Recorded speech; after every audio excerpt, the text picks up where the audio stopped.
أعوذ بالله من الشيطان الرجيم. بسم الله الرحمن الرحيم. أولئك لهم جنات عدن تجري من تحتهم الأنهار يحلون فيها من أساور من الذهب ويلبسون ثيابا خضرا من سندس واستبرق متكئين فيها على الأرائك نعم الثواب وحسنت مرتفقا. واضرب لهم مثلا رجلين جعلنا لأحدهما جنتين من أعناب وحففناهما بنخل وجعلنا بينهما زرعا كلتا الجنتين آتت أكلها ولم تظلم منه شيئا وفجرنا خلالهما نهارا وكان له ثمر فقال لصاحبه وهو يحاوره أنا أكثر منك مالا وأعظ نفرا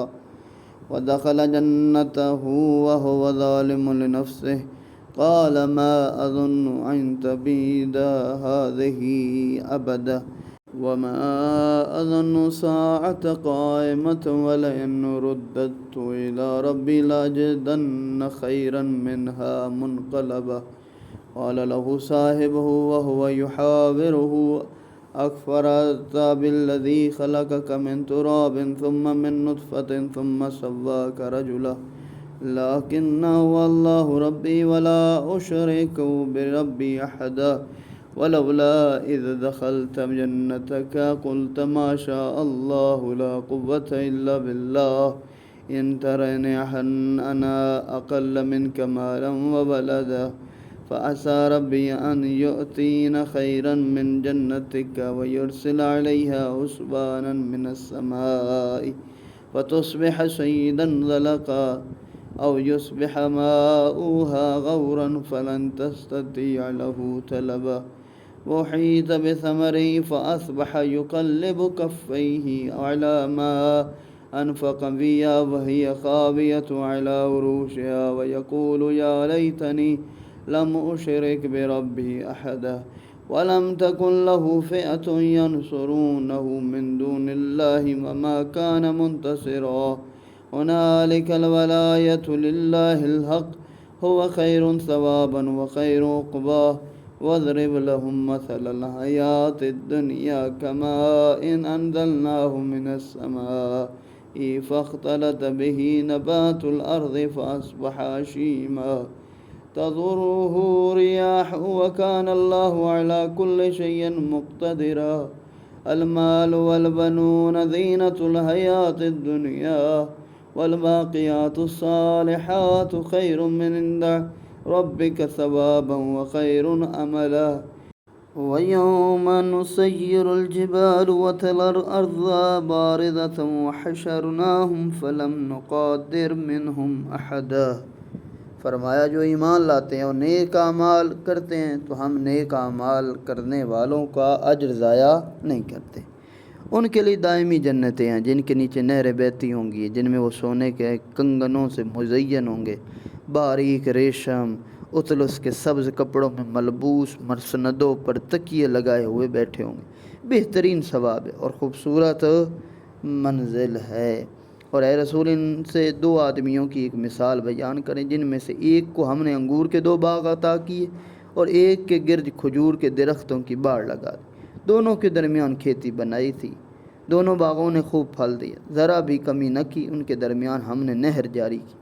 اسے پھل ملتا رہتا تھا. پس باتیں کرتے ہوئے اس نے اپنے ساتھی سے کہا میں تم سے زیادہ مالدار ہوں اور افرادی قوت میں بھی زیادہ معزز ہوں. اور وہ اپنے نفس پر ظلم کرتا ہوا اپنے باغ میں داخل ہوا. کہنے لگا میں نہیں سمجھتا کہ یہ باغ کبھی فنا ہو جائے گا اور میں خیال نہیں کرتا قیامت آنے والی ہے، اور اگر مجھے میرے رب کے حضور پلٹا دیا گیا تو میں ضرور اس سے بھی اچھی جگہ پاؤں گا. اس سے گفتگو کرتے ہوئے اس کے ساتھی نے کہا کیا تو اللہ کا انکار کرتا ہے جس نے تجھے مٹی سے پھر نطفے سے پھر پیدا کیا پھر تجھے معتدل مرد بنایا؟ لیکن میرا رب تو اللہ ہی ہے اور میرا پروردگار کا کوئی بھی شریک نہیں ہے. جب تو اپنے باغ میں داخل ہوا جی کیوں نہیں کہا ماشاء اللہ لا قوت الا باللہ، کہ وہ ہی ہوتا ہے جو اللہ کو منظور ہوتا ہے اور اس تمام طاقت کا سرچشمہ صرف اللہ ہے. اگر تو مجھے مال اولاد میں اپنے سے کمتر سمجھتا ہے تو بعید نہیں کہ میرا رب مجھے تیرے باغ سے بہتر عطا کرے اور تیرے باغ پر آسمان سے آفت بھیج دے اور وہ صاف میدان بن جائے یا اس کا پانی نیچے اتر جائے، پھر تو اسے طلب بھی نہ کر سکے۔ چنانچہ اس کے پھلوں کو آفت نے گھیر لیا، پس وہ اپنے باغ کو اپنے چھتوں پر گرا پڑا دیکھا، اس سرمایہ پر وہ ہاتھ ملتا رہا جو اس نے اس باغ پر لگایا، کہنے لگا کاش میں اپنے رب کی ساتھ کسی کو شریک نہ بناتا۔ اور ہوا بھی یہی کہ اللہ کے سوا کوئی جماعت اس کی مددگار ثابت نہ ہوئی، نہ ہی وہ بدلہ لے سکا۔ یہ سونے کے کنگڑ، یہ حجلہ، ابرشم، اطلس کا لباس، یہ سب جنت کی شانہ زندگی کی طرف اشارہ ہے۔ حقیقت یہ ہے کہ عالم آخرت عالم دنیا سے مختلف ہے۔ وہاں کا طرز زندگی اللہ تعالی ہمارے محسوسات کی روشنی میں سمجھاتا ہے، ورنہ عالم آخرت کے حقائق اس عالم کے ذریعے سے سمجھنا ناممکن ہے، مشکل ہے انسان سمجھ سکے وہاں کیا ہو۔ لیکن اللہ مثال دیتا ہے کہ جیسے یہاں دنیا میں تم مسند پہ بیٹھے ہو، آرام سے ہوتے ہو، اچھے لباس پہنتے ہو، وہاں پر بھی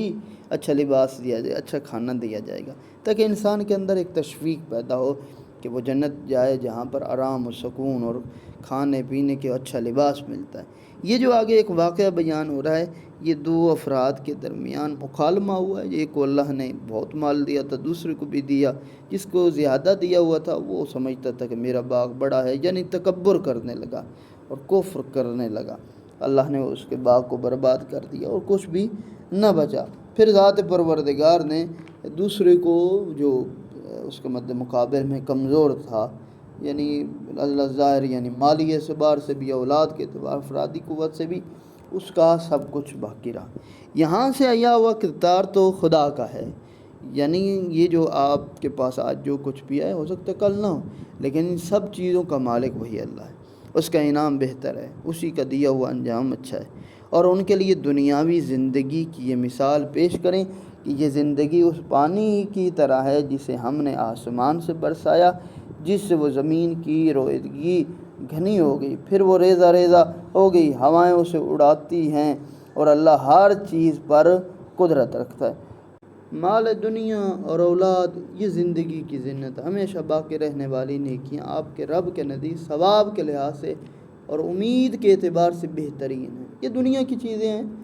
کبھی آئیں کبھی چلی گئیں، لیکن اللہ کے ہاں ثواب باقی رہتا ہے، نیکیاں باقی رہتی ہیں۔ اور جس دن ہم پہاڑوں کو چلائیں گے، زمین کو آپ صاف میدان دیکھیں گے، سب کو ہم جمع کریں گے اور ان میں سے کسی ایک کو بھی نہیں چھوڑیں گے، یعنی بالکل تباہ ہو جائے گا، یعنی قیامت کا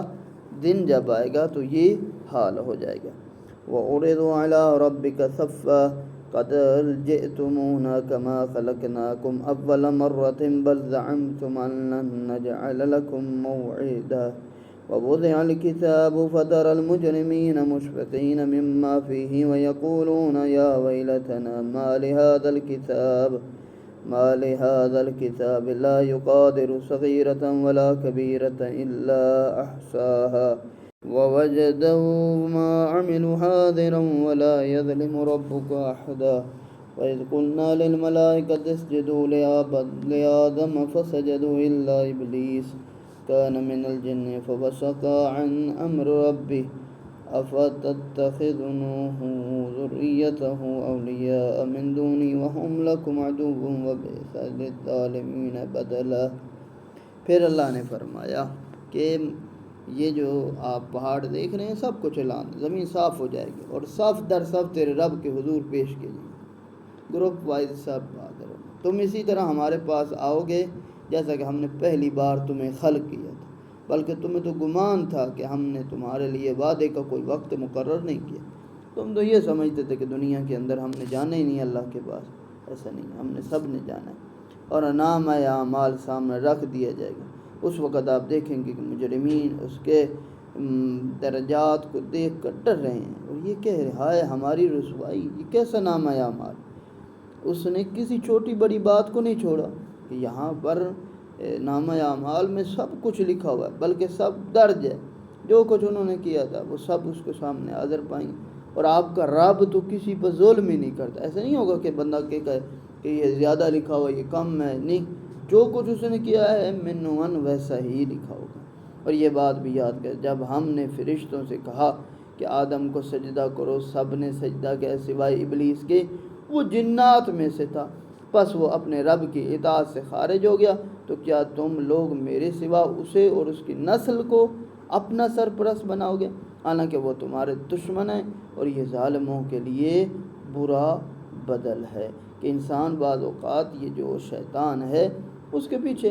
یہ جنات میں سے ہے اور انسان کو گمراہ کرنے پہ تلا رہتا ہے، تو خدا کہتا ہے کہ جو بندہ اس کا ہو جائے گا، اس کی پیروی کرے گا، اس کی بات مانے گا اور اس کو اپنا سرپرست مانا لے گا، وہ اپنے آپ کو خدا کا دشمن بنا رہے، اور کل قیامت والے دن اللہ اس کو بھی سزا دے گا۔